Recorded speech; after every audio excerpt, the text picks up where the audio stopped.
Léal Métro, premier fournisseur et livreur de produits frais et locaux aux restaurateurs partout en France, vous présente Sud Radio 10h-11h, Ferniaud fait le marché.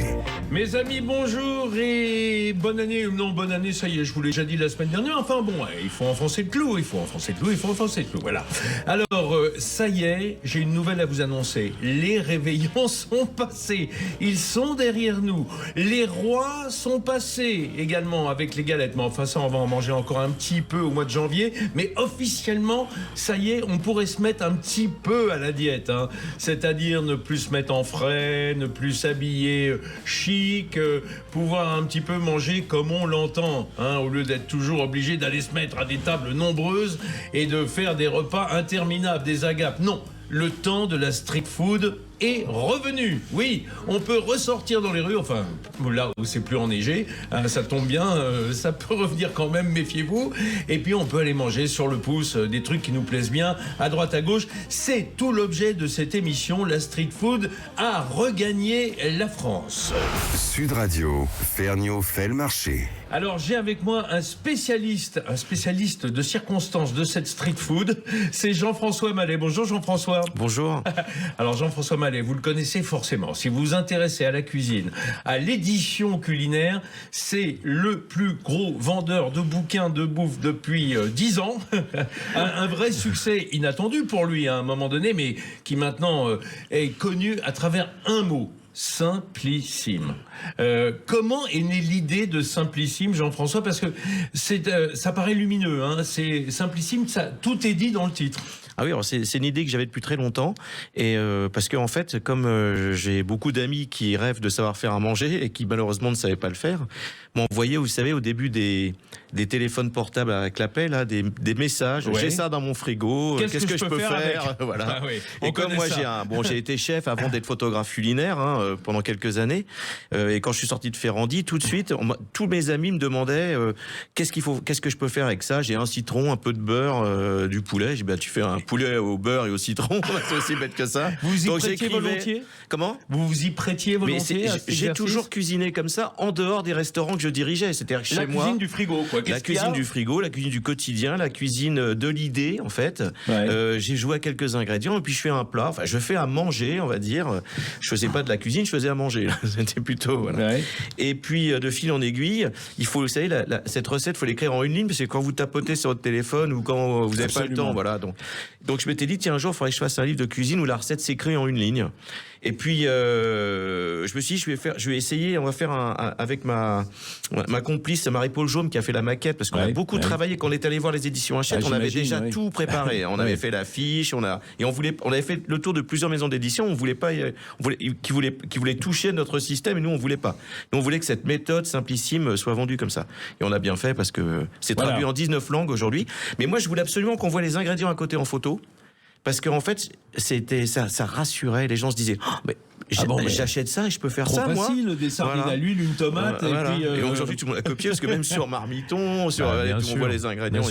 Et c'est vrai que ça a été un énorme succès. J'avais fait ça aussi pour m'occuper entre deux avions, parce que comme j'étais devenu reporter culinaire, j'étais sans cesse en voyage. Je travaillais pour Paris Match, pour l'Express, pour Saveur, pour Cuisine de France. Et entre deux, vous savez, la vie d'un reporter photographe, bon, parfois on attend que le téléphone sonne, et entre deux, chercher quelque chose pour m'occuper, donc j'ai inventé, voilà. Bah écoutez, hein, et le succès ne se dément pas, c'est maintenant une collection de nombreux livres, hein, parce que oui, c'est il y en a plus d'une cinquantaine maintenant. Voilà. Ouais. C'est insensé. Bon, ça c'est génial, mais c'est pas ce qui nous occupe ce matin, parce que vous venez de faire paraître, de sortir un livre qui s'appelle Vorace, et vous revenez un petit peu à vos amours photographiques, parce que c'est à la fois un livre autour de la street food d'Île-de-France, hein, c'est-à-dire largement Paris et autour. Désolé, peut-être que ça se déclinera en région. Peut-être, oui. Mais il faut savoir que souvent, au départ, j'hésitais à faire un peu partout en France. Bon, c'est vraiment à Paris, ça se passe. Il y a quelques adresses à Lyon, à Marseille, à Lille, dans les grandes villes, à Strasbourg, à Nice. Mais je me suis surtout aperçu qu'il y a beaucoup de gens qui montent à Paris pour un week-end, parce que j'ai fait des photos pendant les week-ends de mai. Il y a beaucoup de provinciaux et en fait, ils sont dans ces adresses. Les gens vont visiter Paris, ils vont manger, voilà, dans ces adresses-là. Alors, pour éviter qu'on vous le fasse sur votre portable, vous avez sorti le bouquin, pour pas vous dire, tiens, donne-moi une adresse quand je monte à Paris. Alors, figurez-vous que quand on dit street food en France, c'est vrai qu'on pense tout de suite terre exotique. Il y a à la fois cette idée de l'Asie, où d'ailleurs les Asiatiques souvent mangent toute la journée, donc souvent dans la rue, bien sûr, dans des baraques, ou des petites paillotes. Ou les Sud-Américains aussi. Ou les Sud-Américains. Enfin, on va dire grosso modo les pays chauds, les pays tropicaux, parce qu'on est toute la journée dans la rue et qu'on peut manger plus facilement. Mais il faut dire qu'en France aussi, on a de la street food. Les galettes de saucisses bretonnes, les frites, par exemple, dans les Hauts-de-France, les baraques à frites, les camions pizza, tout ça, c'est de la street food. Marseille, bien sûr, oui. Et même, j'ai envie de dire, les premiers le jambon beurre, on a oublié dans les boulangeries, dans des boulangeries ou sur un comptoir de bar. Tout est dans votre bouquin Vorace.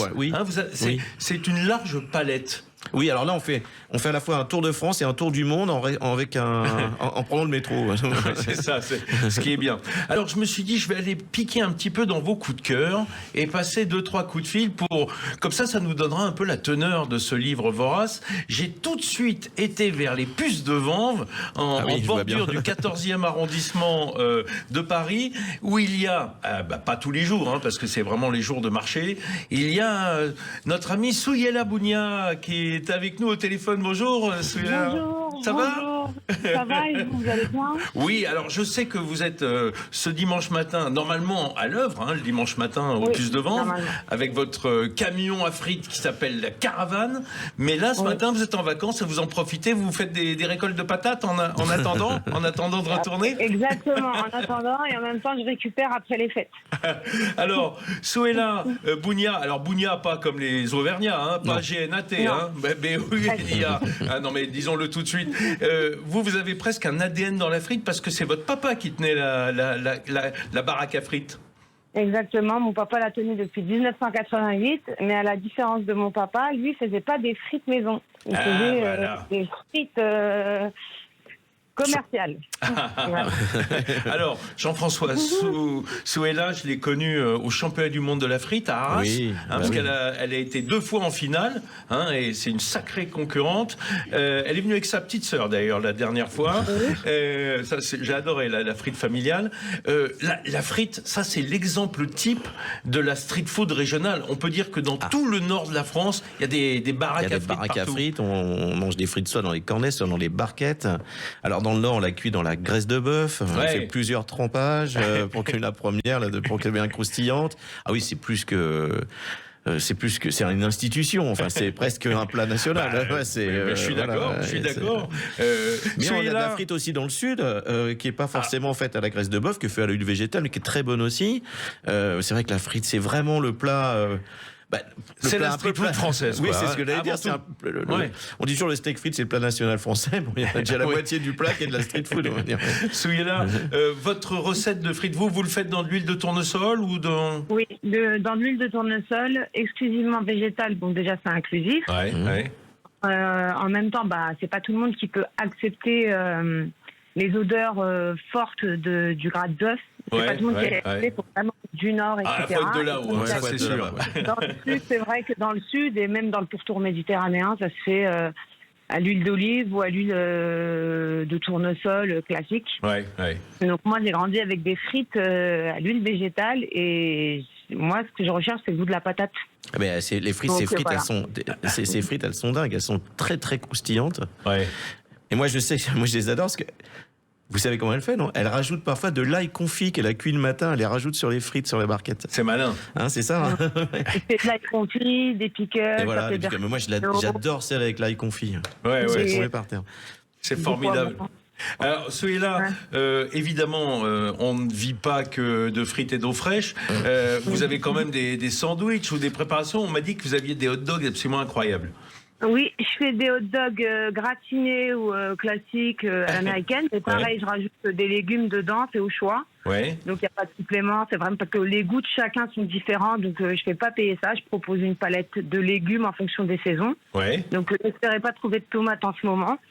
Et donc, ça va être des poêlés de champignons, pareil avec des épinards, avec des épices. Ça passe très très bien avec les hot dogs. Hein. Ouais. Après, aussi des veloutés, des soupes à l'oignon, des veloutés de champignons, potirons. Ça dépend de mes envies. Il y a Jean-François qui salive là. Elle a oublié de dire un truc super important, c'est que elle fait ses hot dogs avec du pain baguette, des petits pains baguettes croustillants et pas les pains classiques à hot pas dog. Pas le pain brioché. Et ça en fait un hot dog un peu aussi avec du pain brioché. Peut-être, mais enfin ceux que je préfère, moi c'est quand c'est ça, vous les faites avec le petit pain à baguette. Et parfois elle fait frire un piment au dernier moment qu'elle pose dessus. Et la dernière fois que j'y suis allé, elle avait fait un truc dingue, elle avait fait un hot dog au bœuf bourguignon. Ça c'était sublime, ouais. Oui, ça dépend vraiment de la saison, des envies. Ouais. C'est-à-dire que ça peut être du bœuf bourguignon, du steak haché. Au steak haché avec les herbes et les oignons hachés, les oignons verts, là. Ça, c'était... Exactement. Avec des légumes toujours. Pour contrebalancer la glycémie, il faut de la verdure. Voilà. Ah non, il y a toujours un peu de verdure. Ouais, c'est vrai que la glycémie, on peut en parler, parce que la frite, ça fait monter la glycémie. Hein. C'est beaucoup d'amidon qui se transforme en glucose. Et donc, entre ça et le pain du hot dog, il faut un petit peu de verdure, quoi. De verdure, de pickles aussi, maison, toujours, pour équilibrer tout ça. Bon alors, quand vous reprendrez votre activité, Souhela, c'est quel jour? Pour ceux qui sont de passage aux puces de Vanves, qui sont les puces de l'ouest, de sud-ouest parisien. Ce samedi. Ça reprend. C'est parti pour l'année. Et ça dure le samedi, le dimanche et le lundi, c'est 2 jours ou 3 jours? C'est le samedi et le dimanche à partir de 6h du matin. Ah ouais, quand même, là. Jusqu'à 13h30 le samedi parce que c'est aux horaires du puce. Ouais. Et le dimanche, c'est 7h du matin jusqu'à 20h. Très bien. Moi, ça me va 7h du matin pour le hot dog. Je trouve que c'est un bon petit-déj. Hein. On peut partir... oui, mais il y en a qui sortent de soirée. Je suis sûr. Je suis sûr, Souhela. Merci beaucoup, Souhela. On vous souhaite des bonnes fins de vacances. Et faites chauffer l'huile. Hein. On débarque dès la semaine prochaine. Croustille, ouais. Restez avec moi, Jean-François. On continue dans 1 minute. Léal Métro, premier fournisseur et livreur de produits frais et locaux aux restaurateurs partout en France, vous présente. Sud Radio, 10h-11h, Ferniaud fait le marché. Mes amis, comme je vous l'ai dit, les fêtes étant passées, on est redescendu dans la rue pour manger sur le pouce. Hein, c'est comme ça qu'on dit. Hein. La finger food, la street food, c'est parce qu'on la mange dans la rue. Eh bien, on a le droit d'y toucher à nouveau, bien qu'il vaille mieux parfois attendre un petit peu la fin de l'hiver. En tout cas, pour la vraie street food, là où il n'y a que des baraques en plein air, la plupart de la street food à Paris et en région parisienne, il y a quand même des officines, en général des petites boutiques. Enfin, on peut s'asseoir. On même un manche debout. On emporte pour se mettre au chaud. Jean-François Mallet, l'auteur de Vorace, est avec moi ce matin. Vorace, c'est un panorama. Je vous lis ce qui a marqué sur la couverture du livre. Hein. D'abord, il y a une bouche absolument magnifique avec des grandes dents qui sont voraces. Un panorama géant de la street food d'aujourd'hui. Alors, mon cher Jean-François Mallet, comme on le disait tout à l'heure, d'abord la cuisine, mais ensuite la photo. Ça a été votre deuxième coup de foudre professionnel dans la vie, en fait, la photographie culinaire. J'ai appris à faire de la photo avant de faire l'école hôtelière. Ouais. J'ai toujours hésité entre les deux métiers. Aujourd'hui, j'ai bien réussi à faire les deux. Voilà. Oui, quand même. Vous arrivez à revenir à la photo, là. Hein. Exactement, oui, là, je reviens vraiment à la photo. Parce que ce livre Vorace, qui est alors je vous le décris, parce que c'est un gros pavé, un pavé parisien, puisque ça traite surtout de Paris et des alentours. Eh bien, ce gros pavé, il est émaillé de multiples photos. D'ailleurs, c'est pratiquement un album photo, beaucoup plus qu'un livre. Le texte, il faut le chercher. Il est rare, mais c'est avant tout un état des lieux de la street food parisienne avec une iconographie très particulière. Je sais que vous et moi, on a cette ADN photo. J'aime beaucoup un grand photographe anglais qui vient de disparaître, Martin Parr, qui photographiait le réel dans des couleurs très saturées, avec des basses définitions, comme de l'instantané. Et j'y retrouve un peu cette patte dans votre livre. Ah, c'est pas, vous êtes pas le premier qui me le dit. Oui, il y a du Martin Parr, il y a un peu de Elliott Erwitt aussi dedans. C'est vrai. Bah, ce sont des photographes que j'aime beaucoup et qui m'influencent souvent. Bon, Martin Parr faisait plus le dégoût que le bon goût. C'est vrai. Mais chacun son sale goût. Voilà, c'est ça. Et moi, j'aimais beaucoup. J'aime toujours bien sûr toutes les images de ce grand photographe, qui a disparu il y a pas longtemps. Oui, c'est vrai que j'ai voulu pour cet ouvrage changer un peu ma façon de travailler pour aller un peu au plus près, de manger en faisant des photos, je suis venu qu'avec un seul appareil. C'est un peu comme des Polaroids, c'est des instantanés. J'ai mis un grand angle pour pas avoir à changer d'objectif, pour pouvoir être au plus près, que ce soit toujours pas forcément besoin de faire le point, d'être concentré sur l'image, bien sûr, parce que d'avoir une photo instantanée, rapide, et surtout aussi me consacrer parce que j'avais décidé de photographier et de manger en même temps, surtout. Bien sûr. Alors pour plein d'endroits, c'est comme ça que j'ai connu Manaé, où travaille plusieurs. C'est comme ça que j'ai connu plusieurs des adresses qui sont dans ce livre, parce que j'ai poussé la porte un peu au hasard.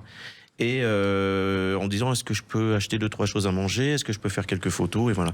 Et j'ai utilisé un flash que je faisais jamais. Voilà. Donc ça écrase un petit peu et ça donne une patte, saturation, puis l'instinct est bloqué, c'est-à-dire qu'on a des gens qui mangent, des yeux. C'est ça. C'est un peu, oui. Alors, je vous pose une question un peu indiscrète. Jean-François, qu'a dit votre éditeur, La Martinière, qui est plutôt habitué à de la haute définition, à de la très belle photo, à du livre presque de tableaux culinaires, quand vous l'avez dit non, nous on va faire tout au polar en one shot, et ils ont dû être un peu surpris. Au début, ils étaient un peu surpris, mais alors, j'avais fait quelques tests. Et ils ont tout de suite été emballés et tout de suite ils ont compris l'intérêt justement du travail photographique dans ce livre. Et on en a fait une force, c'est que ce livre se regarde comme un grand film en fait, en tournant les pages, où on découvre toutes ces adresses, tous ces produits, tous ces gens, comme une série, avec un début, à la fin, au milieu. Bon, on a mis quelques définitions, ça vous allez sûrement en parler pour se cultiver un peu, c'est toujours bien de savoir ce qu'on mange. Mais oui, au départ, ils me connaissent, ils savent que je suis un peu, je cherche toujours des choses un peu différentes, mais non, ils ont été emballés, ils ont mis en avant et puis même le papier, l'impression, enfin ça a tout été. Ce livre est un livre de photographie culinaire, oui. Oui, effectivement. Plus qu'un livre de cuisine. Et puis surtout, on avait fait le constat ensemble que, alors c'est sans du coup aucune réponse, mais les livres de cuisine se ressemblent beaucoup. Et on avait envie de faire différemment. Oui. Voilà. Une fois dedans. Oui. Alors, Jean-François, on a démarré tout à l'heure avec une baraque à frites. Hein, oui. Baraque à frites parisienne, mais baraque à frites quand même. Je le disais en première partie de l'émission, quand on dit street food, on pense plutôt aux antipodes. On pense plutôt aux pays lointains et notamment à l'Asie, où les Asiatiques mangent beaucoup et toute la journée, par petites quantités souvent, mais tout le temps. C'est l'image qu'on en a. Et particulièrement, par exemple, en Thaïlande, où on sait que Bangkok, c'est presque un restaurant à ciel ouvert. Hein, de ce point de vue-là. Et même aujourd'hui, le guide Michelin qui a fait un volume spécial Bangkok et qui a donné des étoiles à des restaurants de street food comme ils avaient donné il y a quelques années à Singapour, et là à Bangkok ils ont fait la même chose.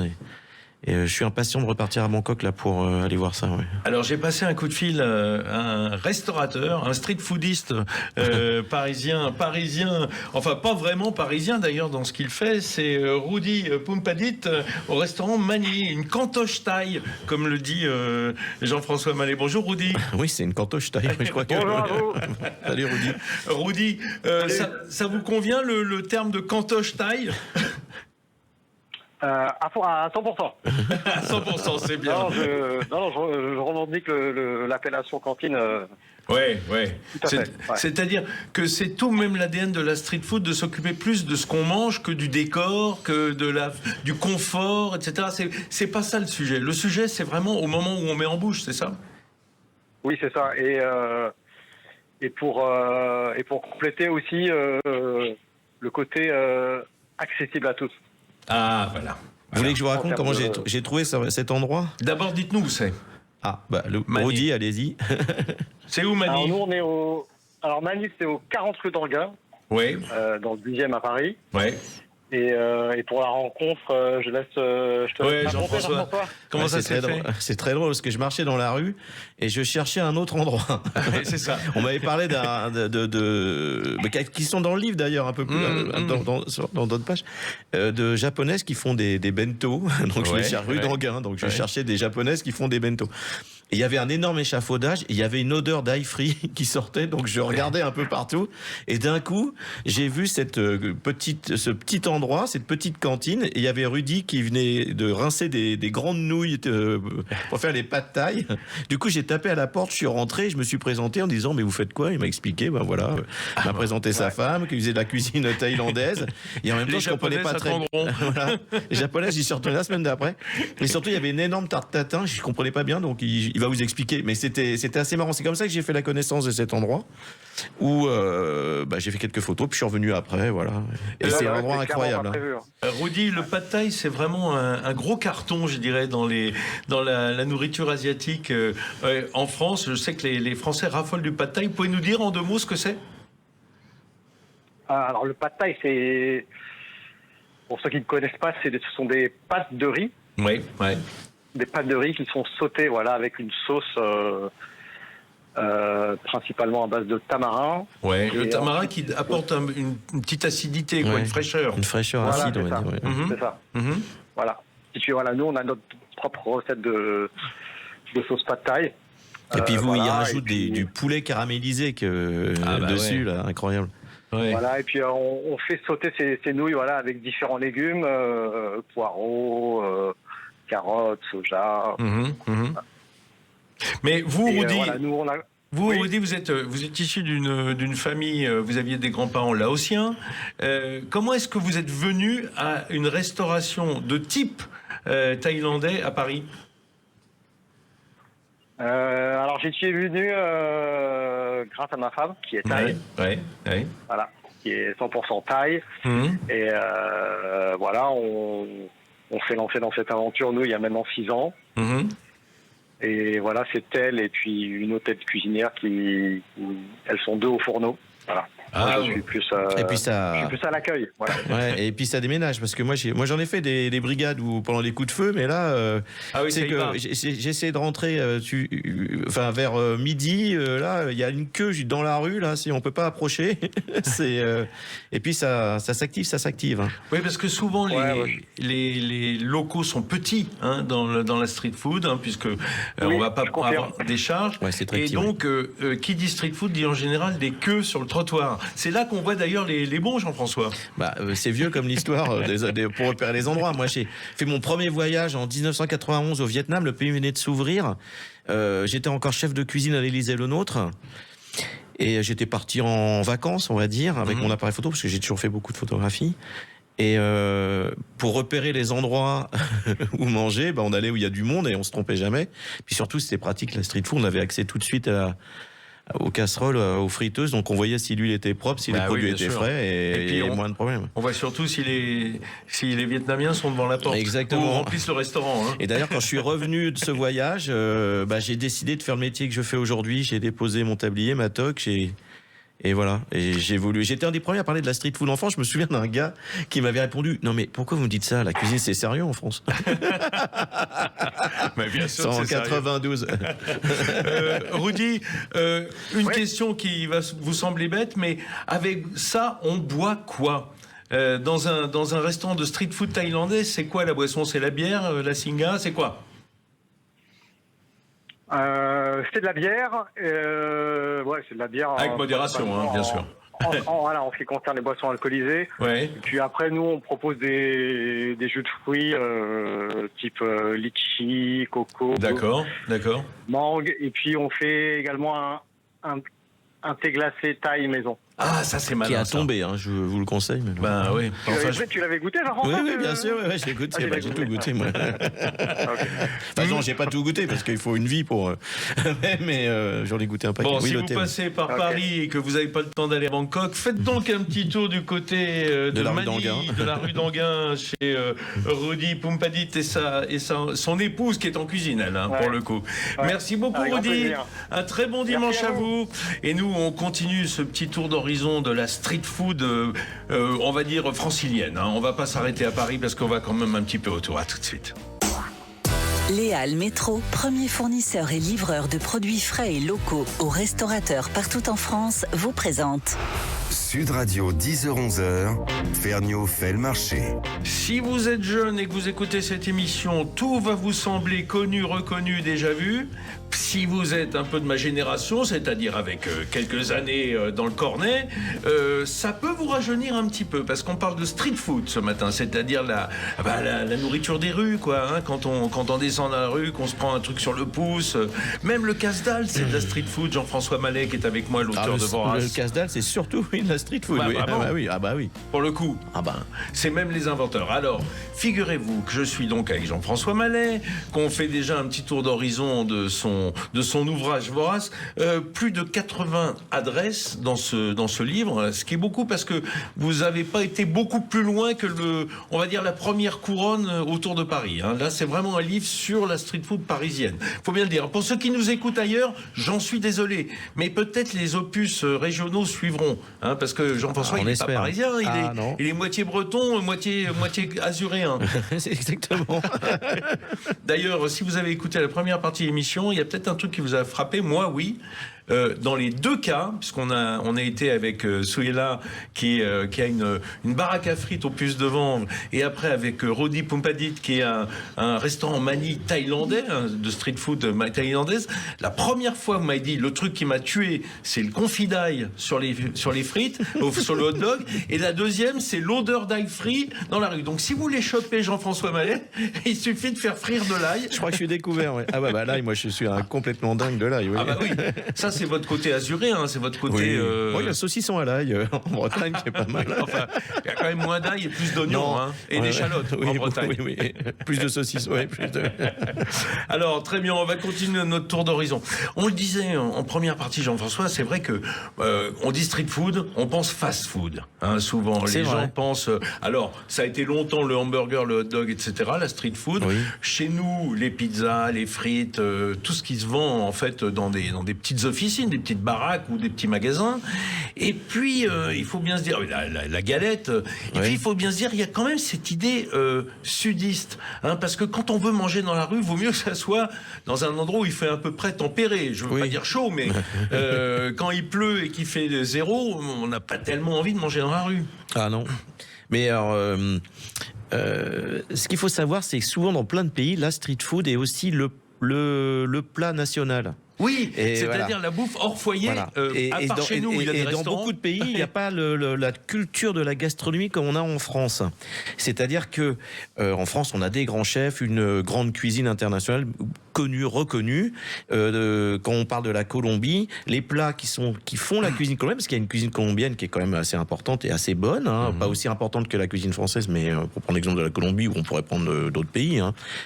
La cuisine se fait évidemment dans la rue. Ces plats se préparent dans la rue parce que la notion de restaurant, c'est très français, ça, le restaurant. Surtout place assise, service. Voilà. Alors, c'est le restaurant, et dans beaucoup de pays étrangers, je raconte ça dans mon introduction, c'est vous voulez aller au restaurant ce soir, comme ça on pourra parler, ou vous voulez manger un truc sympa? Ouais, c'est ça. Sous-entendu, si on voulait un service, on veut boire une bonne bouteille et qu'on nous sert à manger, on va au restaurant. C'est pas forcément où on mange le mieux. Par contre, si on veut vraiment que manger, on va trouver une petite... C'est à Gênes, on m'avait raconté ça, dans la ville de Gênes. Et c'est comme ça que j'avais atterri. On me dit, moi, je préfère manger. Je vais atterrir avec...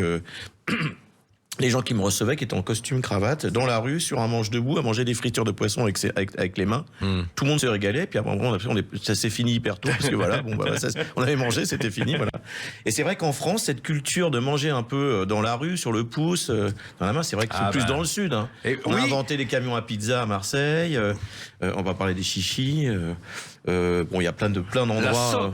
La Socca à Nice, évidemment. Bien sûr. Ah bah tiens, puisqu'on parle de Nice, j'ai dans ma besace une niçoise, une nissarde plutôt. Oui, absolument. On a en ligne, je crois, Karine Cheltiel qui est avec nous. Bonjour Karine. Bonjour Karine. Pour les non-initiés, on va dire cuisine niçoise. Pour les initiés, on dit cuisine nissarde. C'est un peu le patois, le patois, en tout cas le parler niçois.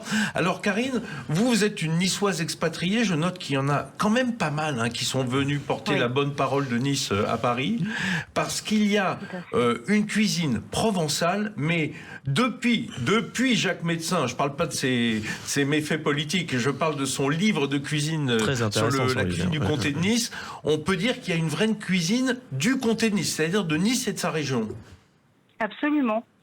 Absolument, et même avant Jacques Médecin, il y avait bien sûr, mais nous, ça nous l'a révélé. Par exemple, qui était très connu à Nice et que Jacques Médecin d'ailleurs adorait. Donc en effet, il y a une cuisine du comté de Nice, qui est une cuisine particulière parce qu'elle a plusieurs influences. Il y a une géographie particulière déjà dans le comté de Nice, qui est une géographie des vallées montagneuses, la Tinée, la Roya, la Vésubie, qui est une cuisine presque autarcique. Et puis la frontière italienne, évidemment, la Ligurie est au nord. Et ça, c'est le second point, et c'est très important. Nice, c'est une ville à influence italienne tellement longue, quasiment 500 ans. Et donc aujourd'hui, dans ce qu'on sert tous les jours, on voit bien ces deux influences-là, à la fois la cuisine du potager, du local qu'on avait avec ce qui poussait dans les montagnes et les recettes comme ça des vallées, des familles. Ce qui descendait de la montagne, aussi, Exactement. Et aussi mais des recettes qui nous viennent tout droit d'Italie. Quand on parle de tourte de bled, par exemple, de bléa d'ailleurs. Voilà. Dans le livre de Jean-François, la photo, on vous voit avec une belle côte de bled à la main. Voilà, exactement. Donc ça, c'est typiquement, c'est un dessert. D'ailleurs, les Parisiens connaissent pas beaucoup, ils sont très étonnés. Mais ça nous vient tout droit d'Italie. Donc c'est une cuisine très intéressante qui est au carrefour comme ça de plusieurs types d'influences. Et alors, d'offrir aujourd'hui. Évidemment, qui dit cuisine niçoise, street food niçoise, on parle de pambagna. Bien sûr. Elle fait un pambagna. D'ailleurs, parce que ce soit pour la pechada ou pour la salade niçoise, le pambagna, c'est un peu en fait une salade dans un pain, quoi, globalement. Non, mais alors, c'est ça. Donc en fait, ça n'a pas été si simple parce qu'il a fallu quand même trouver le boulanger qui comprenait qu'on voulait un vrai pain et qu'on voulait pas une espèce de pain brioché, etc. Donc c'est vrai que c'est pas évident. Par contre, ensuite, au niveau de la composition, c'est en effet peu ou prou une salade niçoise avec quand même quelques petites différences. On va pas mettre de la caillette parce que on veut pas étouffer les gens. Voilà, par exemple. Ou de la daube. Attends, c'est assez marrant, mais c'est autre chose en effet que le sandwich. Elle fait des sandwichs à la daube, Karine. Elle fait des sandwichs à la daube. Oui, parce qu'elle prépare la daube, elle le met dans le sandwich. Pour rigoler. Mais c'est à tomber, moi j'adore. C'est très très bon. Et le pambagna, bien sûr, c'est un incontournable. Alors il y a un ordre dans lequel il faut dresser le pambagna, etc. Il y a des choses qu'on met sur le haut du pain. Et Karine, vous avez trouvé un boulanger parisien qui vous fait le parfait petit pain rond avec la bonne consistance. Oui, en tout cas, moi, ça me convient très bien. On est content, en effet, du pain. Donc, c'est le Guéchoc, pour tout dire. Et je fais leur pub parce que c'était des gens il faut citer à Paris, on a des bons boulangers. Qui ont respecté et compris ce qu'on voulait, en effet. Et donc, on peut offrir ça tous les jours. En effet, le pambagna, c'est incontournable. Jean-François, comment est-ce que vous avez découvert Paris-Nice le bouclard, parce qu'elle aime bien le nom, Karine. Le bouclard de Karine. Le bouclard, oui, parce que c'est un bouclard un peu amélioré quand même, parce que tout est fait maison. Moi, comment j'ai découvert, alors là, pour le coup, j'ai fait une recherche, j'ai googlisé pendant des jours et des jours, et moi j'ai une force, c'est une habitude, je regarde les photos. Et je fais dérouler les photos et je regarde avec les photos j'arrive à savoir si c'est bon ou pas. Ouais, exactement. Je me trompe rarement. Là, je n'avais aucune connaissance, personne m'a donné cette adresse. J'ai récupéré après, je ne sais plus comment, le numéro de téléphone de Karine. Je l'ai appelé avant de venir, ce que j'ai pas fait avec beaucoup d'adresses que je connaissais. Je suis allé directement. Et elle pouvez a donner accepté votre adresse, que je passe la journée avec elle pendant qu'elle prépare. Elle travaillait toute seule. Elle a préparé devant moi la pissaladière incroyable. La pichade, je sais pas si les auditeurs connaissent la pichade. La pichade. Qui est de Menton, qui est une pissaladière à la tomate. Je résume assez vite. Et c'est surtout, je veux dire un truc, bon, c'est un peu banal, tout le monde dit un peu ça, mais j'ai redécouvert en fait la cuisine que faisait ma grand-mère, ou que je disais quand j'étais gamin, j'allais sur la Côte d'Azur, et ma grand-mère qui était d'origine italienne faisait la pissaladière, pareil, la daube, bien sûr. Donc la daube. Voilà. Karine, c'est un compliment. Il faut donner votre adresse parce que ceux qui nous écoutent là, ils prennent des notes, je vous le dis. Ils vont vouloir débarquer tout de suite pour le Pambagna. Non, mais c'est vraiment une adresse incroyable. Où est-ce que vous êtes situé dans Paris ? Alors, nous, on est au 223 rue Saint-Martin. Ah oui, donc d'accord. Dans le 3e arrondissement. Donc c'est plutôt très central et c'était le but d'amener en milieu comme ça très urbain. De mettre Nice au centre de Paris, c'est ça votre combat. En fait, quand on a ouvert le restaurant, on trouve pas en fait de cuisine traditionnelle. Niçoise. Non, j'ai eu beaucoup de mal. Je rejoins le propos de Jean-François parce que moi j'ai trouvé ça intéressant. C'est-à-dire que il parle de street food. Alors street food, c'est un mot que moi j'avais pas associé, si vous voulez, à ma démarche. Oui, bien sûr, qu'est-ce que je dis tout le temps à mes clients ? Je dis tout le temps, mais la cuisine niçoise, c'est une cuisine de rue. Donc en fait, Jean-François, je dis la même chose que vous, mais sauf que je le dis. je le dis en français. Merci. Et vous savez quoi, Karine ? Non, mais c'est ça. Ouais. Avant, je disais toujours cuisine de rue, et plusieurs journalistes m'ont dit, on dit la street food maintenant, on dit plus la cuisine de rue. Donc voilà. Non, mais je voulais insister sur ça parce que je trouve que c'est très bien vu en fait, parce que ça restitue à la cuisine niçoise une partie importante de son ADN. La cuisine niçoise, c'est une cuisine de rue. On va casser la croûte en prenant des petits farcis, un pambagna, une part de soca, un petit saladière. On partage ça, on se balade en mangeant ça. Moi, mon père, il était chauffeur de bus, il me prenait sur ses genoux, je devrais pas dire ça, il n'avait pas le droit. On faisait des bus quand il faisait et la ceinture. Quand il faisait sa pause, on allait chez René, on cassait la croûte comme ça, et pour moi, c'est des souvenirs absolument merveilleux. Et on trouve encore à Nice, on va manger dans des kiosques, on va chez Tintin, on va à Libération, on va encore, etc. Donc en fait, tout ça pour dire quoi par rapport à la démarche de Jean-François ?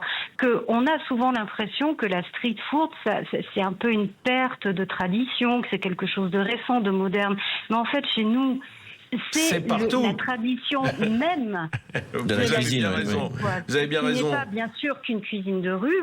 Il y a aussi des plats très mijotés. Et même les premiers restaurants en France, même avant la Révolution, c'était des échoppes sur le Pont-Neuf ou autour de la Seine. Absolument. Et complètement. Et du coup, la démarche de Jean-François, en fait, elle est intéressante parce que c'est à la fois de la modernité, bien sûr, parce que ça a une résonance aujourd'hui, mais en fait, ça remet aussi au premier plan une cuisine traditionnelle qui est aussi une cuisine de l'ouvrier qui va casser la croûte, qui va se redonner des forces en achetant quelque chose de pas trop cher, parce que le prix est fondamental dans cette cuisine. On vous adore comme on aime la cuisine niçoise, mais le temps imparti est largement... Mais c'est bien, c'est bien. C'est votre façon d'être un peu mado la niçoise au moment de... voilà, ça dégoûte. Ah mais non, mais c'est que vous êtes passionné, et nous aussi, on l'est. On adore la cuisine nissarte. Alors on rappelle, rue Saint-Martin, 223, vous avez dit ? Dans le 223 rue Saint-Martin. Ok, on viendra. Bravo à Jean-François et à ses photos magnifiques aussi. On viendra taper dans le Pambagna. Allez, on se retrouve dans une minute. Merci Karine. Léal Métro, premier fournisseur et livreur de produits frais et locaux aux restaurateurs partout en France, vous présente Sud Radio, 10h-11h, Ferniaud fait le marché. Mes amis, avec le livre de Jean-François Mallet, Vorace et les 80 adresses, on pourrait faire 10 émissions, Jean-François. Et on pourrait faire 10 livres parce que j'ai dû sélectionner les meilleurs, enfin celles que je pense être les meilleures. Mais il y a tellement d'adresses dans la street food à découvrir, c'est incroyable. C'est la vivacité d'ailleurs de la cuisine cosmopolite qu'on adore. C'est la nouvelle façon de manger, Vincent. Ouais, il faut le savoir, pour des vieux croutons comme moi. Quand je dis vieux croutons, cotons, c'est presque une qualité. Moi, j'aime bien les vieux cotons quand ils sont bien grillés. Allez, on continue notre tour d'horizon de la street food parisienne et autour avec Jean-François Manel, l'auteur de Vorace. On était à Nice avec Karine il y a un instant au Paris-Nice, dans le 3e arrondissement, formidable pour ses pambagnades notamment. Et on va alors on va prendre la Méditerranée, on va passer Gibraltar, on va traverser l'Atlantique Sud, direction le Brésil. Et là, vous m'avez indiqué dans vos coups de cœur Honda, et on est justement en ligne avec Elsa. Bonjour Elsa. Bonjour. Elsa. Bonjour Elsa. Honda, c'est une cantine, comment est-ce que vous définiriez un petit bungalow brésilien au milieu de Paris? Ouais, on m'a même dit une paillote une fois. Une paillote, bah voilà. Une paillote dans le Marais. Ouais, c'est ça. Dans le Marais, faites attention, mettez des bottes. Alors, une paillote dans le Marais. Alors, comment est-ce qu'est née l'idée de faire goûter la street food brésilienne aux Parisiens? J'ai passé beaucoup de temps, il y a une quinzaine d'années au Brésil. J'ai fait plusieurs voyages j'ai passé beaucoup de temps, notamment à Salvador de Bahia, donc dans le nord-est du pays. Et moi, j'ai toujours adoré la street food et je mangeais beaucoup de tapioca là-bas. Donc en fait, notre spécialité, c'est des galettes à base de farine de manioc. Ah oui. C'est la cousine du calave. Je sais pas si ça vous dit quelque chose. On en mange en Martinique aussi. Ouais. Et de la farofa aussi sur vos préparations? Ouais, mais alors par contre, pas dans les galettes. Ah, pas dans les galettes. D'accord. Ok. Mais on en propose aussi, ouais. Donc, si je ne connais pas du tout, à quoi ça ressemble?